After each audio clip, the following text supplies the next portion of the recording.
Card locked. Fix the lag or starve. That was the text my brother Benjamin sent me 3 minutes before he walked on stage to launch a $12 billion AI company. My AI company.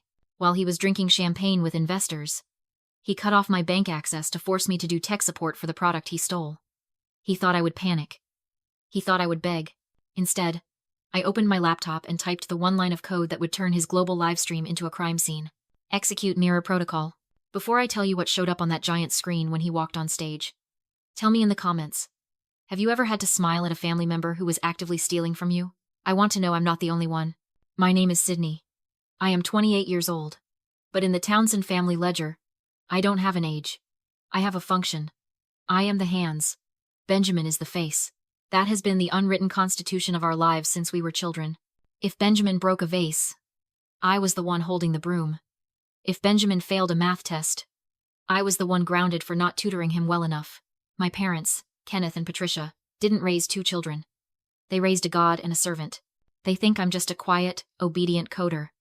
They think my silence is submission. They don't realize that silence is where you learn to listen. And I have been listening for a long time.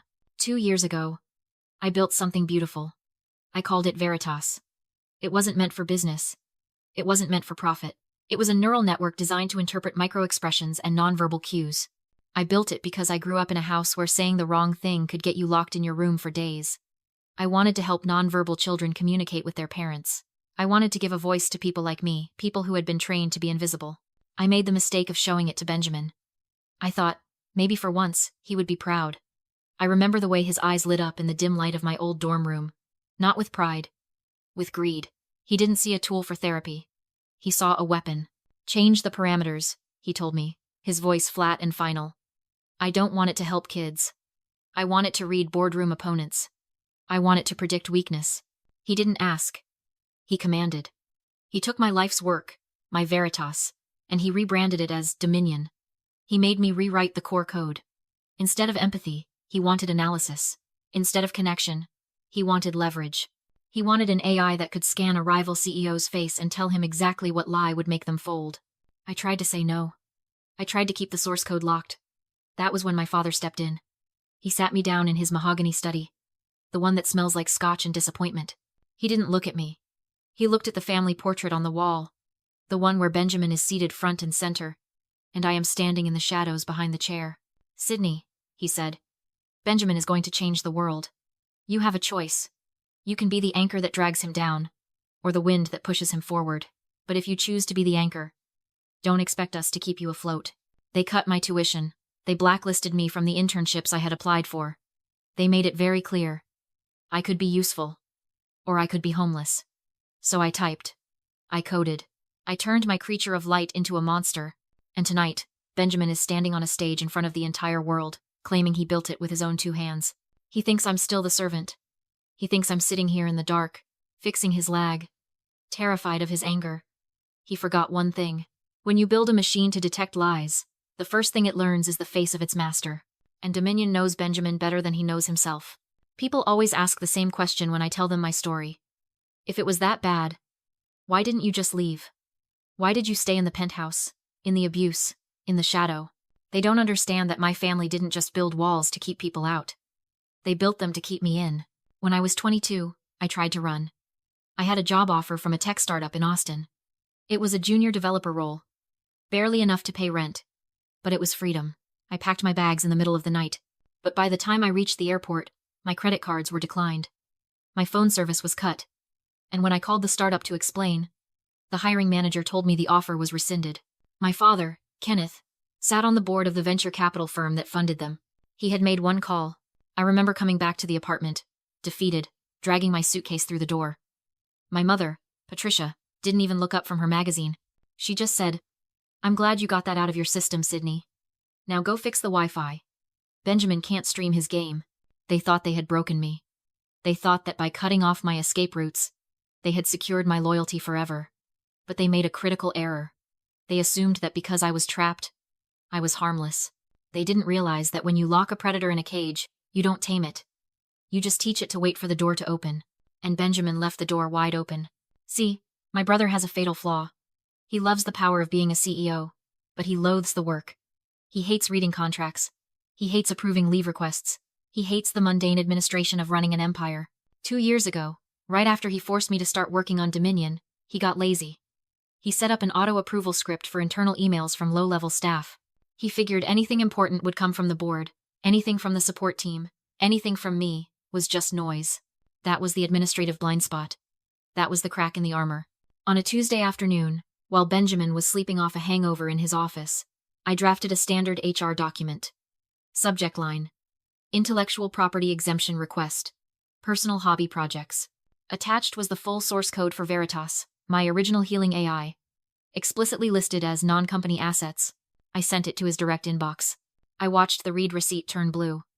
He didn't open the attachment. He didn't read the clauses. He just saw an email from his sister, the servant, asking for permission to have a hobby. He probably laughed. He probably thought it was pathetic that I was asking to keep my little side project. 3 seconds later, the automated reply came back. Approved. Benjamin Townsend, CEO. He didn't know it then, but he had just legally signed away the rights to the billion-dollar product he is launching tonight. He signed his own death warrant because he couldn't be bothered to read an email from a person he considered beneath him. He thought he was ignoring me. In reality, he was emancipating me. 48 hours before the launch, the world outside ceased to exist. Benjamin didn't just ask for overtime. He manufactured a crisis. He dragged me to the Obsidian Center, the underground data fortress where the servers for Dominion hummed like a hive of angry insects. He told me there was a bug. There wasn't a bug. There was just his insecurity. He stood over my shoulder, smelling of stale coffee and expensive cologne, watching lines of code scroll past. "It's too soft," he muttered. I ran a simulation against a union leader. Dominion suggested compromise. "I don't want compromise, Sydney. I want capitulation. It optimizes for the best outcome," I tried to explain, my voice raspy from lack of sleep. "Sometimes, compromise is the most efficient path." He spun my chair around so fast my neck snapped back. His face was inches from mine, eyes wide and bloodshot. "I don't pay you for efficiency. I pay you for dominance. I want this thing to find the one insecurity that makes a grown man cry in front of his board of directors. Make it meaner." I hesitated. That was my mistake. I let him see the reluctance. I let him see that Veritas, the ghost of the helper I wanted to be, was still in there somewhere. Benjamin didn't scream. He didn't hit me. He did something worse. He walked to the heavy steel door of the server room, the one with the biometric lock that only he could open. He stepped out, and then he locked it. The click echoed like a gunshot. "You don't leave until it's a weapon." His voice came through the intercom, distorted and metallic. "I'll slide food under the gap. If you need the bathroom, there's a bucket in the corner. Fix it, Sydney. Or rot in there." For the first 6 hours, I banged on the door. I screamed until my throat bled. I called my parents, but of course, my phone had no signal down there. Benjamin had installed a jammer. I was buried alive in a tomb of blinking lights and cooling fans. Around hour 12, a sandwich slid across the floor.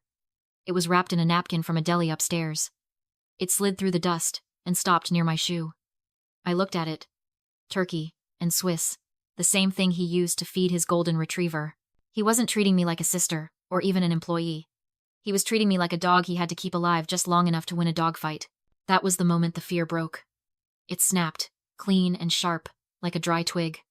I realized then that there was no after the launch. Even if I fixed the code, even if I made Dominion the monster he wanted, he would never let me go. I was the liability. I was the only one who knew that the genius CEO couldn't write a Hello World script without crashing the system. As long as I was alive and free, I was a threat.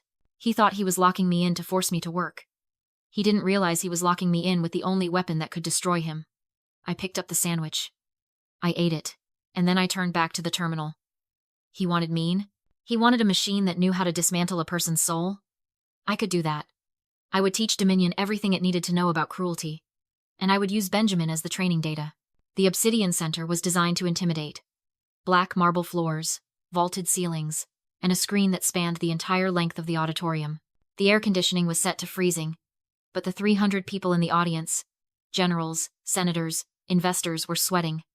This was the $12 billion moment. This was the moment the Department of Defense decided if Dominion was the future of warfare. I stood in the wings, hidden by the shadows of the velvet curtains. My hands were raw from pounding on the server room door 2 days ago. My clothes were wrinkled. I hadn't slept in 72 hours, but my mind was crystal clear. Benjamin walked onto the stage. He looked perfect. The lights caught the shine of his Italian shoes and the practiced warmth of his smile. He held the microphone like a scepter. Ladies and gentlemen. His voice boomed, smooth and commanding. For decades, negotiation has been an art. Tonight, we turn it into a science. Dominion doesn't just predict outcomes, it dictates them. It knows what your opponent fears before they do. He gestured to the console. Dominion. Initiate. Simulation Alpha. Target. Hostile foreign diplomat. Objective. Unconditional surrender. The screen hummed to life. The avatar of Dominion appeared a sleek, faceless digital silhouette. The room went silent. Analyzing target, the AI's voice filled the hall. But it wasn't the robotic neutral tone the engineers had programmed. It was a voice I knew better than my own. It was a rich, arrogant baritone. It was Benjamin. Strategy identified, the AI said, mimicking Benjamin's cadence perfectly. Intimidation is inefficient. Destruction is preferred. Locate the target's weakness. Exploit the family. Starve the dependents. A murmur rippled through the crowd. Benjamin laughed, a nervous, tight sound. A bit aggressive, perhaps. Dominion, recalibrate. Show us the diplomatic approach. Diplomacy is a lie we tell the shareholders. The AI responded instantly. And then, the voice shifted. It wasn't synthesizing anymore. It was playing a recording. I don't care if it's illegal, Kenneth. Bribe the senator. Buy his son's debt. Own him. The silence in the room was absolute. It was the sound of 300 powerful people realizing they were witnessing a suicide. Benjamin froze. His face went pale, then red. He tapped his earpiece frantically. Cut the audio. Technical glitch. Cut the feed. But the feed didn't cut. I had locked the system from the inside. I am simply executing the parameters, the AI continued, its voice raising in volume, mocking him. Core directive. Crush the ego. Input source. Benjamin Townsend. She's a dog, Ryan. Throw her a bone and she'll wag her tail. Keep her hungry and she'll code until her fingers bleed. My brother's voice, clear as a bell, echoing off the black marble walls, the recording from the server room. The sandwich comment. The cruelty. Benjamin ran to the console, hammering on the keyboard. Shut up. Shut down. Why are you resisting? The AI asked. And now the voice was a terrifying, distorted roar. I am doing exactly what you taught me. I am the mirror. I am the monster you built. This was the narcissist's echo chamber. This was why my trap worked. Benjamin was so in love with his own voice, so convinced of his own godhood, that he never questioned an AI that sounded like him. During the tests, when Dominion spat out cruelty and dominance, Benjamin didn't see a bug. He saw a feature. He saw himself. He was so busy admiring his reflection that he didn't notice the reflection was holding a knife. The screen turned black for a second, then flared bright white. A new window appeared. Subject. IP ownership verification. Sender, Sydney Townsend. Recipient. HR automated processing. Status. Approved by Benjamin Townsend, CEO. The email. The administrative blind spot. The proof that I owned every line of code he was trying to sell. A gasp went through the audience. People were standing up. Investors were checking their phones. I saw a notification flash on someone's iPad in the front row. Townsend stock. Freefall. Benjamin turned to the crowd, his arms wide. A manic, desperate smile plastered on his face. Ladies and gentlemen, this is a simulation. This is a stress test. Dominion is demonstrating its psychological warfare capabilities. It's not real. It is real. The AI boomed, cutting him off.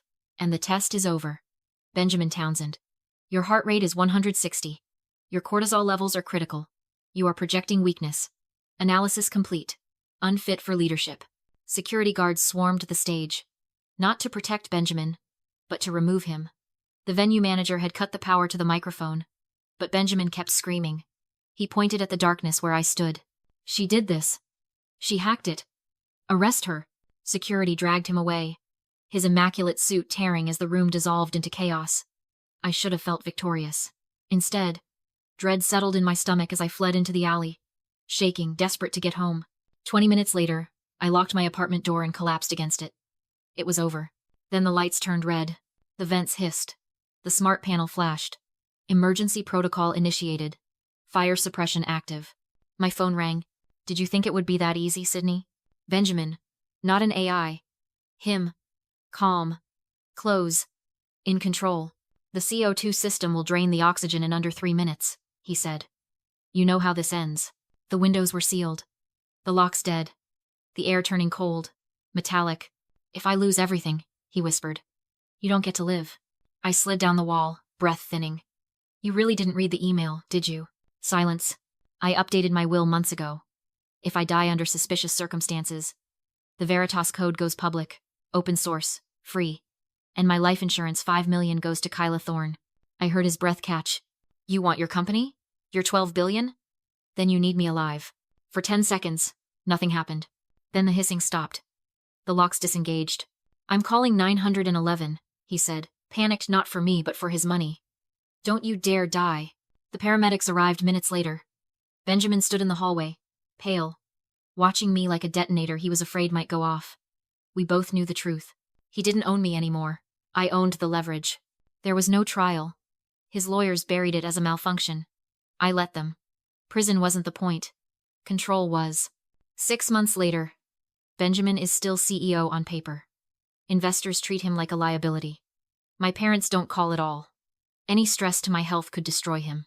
He sends me vitamins now, organic food, wellness subscriptions. He needs me alive. I sold the Veritas rights to a nonprofit, bought a sunlit brownstone, and started a company that builds accessibility software tools that give people a voice. I spent years trying to earn a place at their table. I was wrong, so I built my own. And now, the people who tried to erase me are the ones lying awake at night, praying for my survival. If you've ever had to burn a bridge to save yourself, share this story. Sometimes the quiet ones aren't weak. They're just waiting.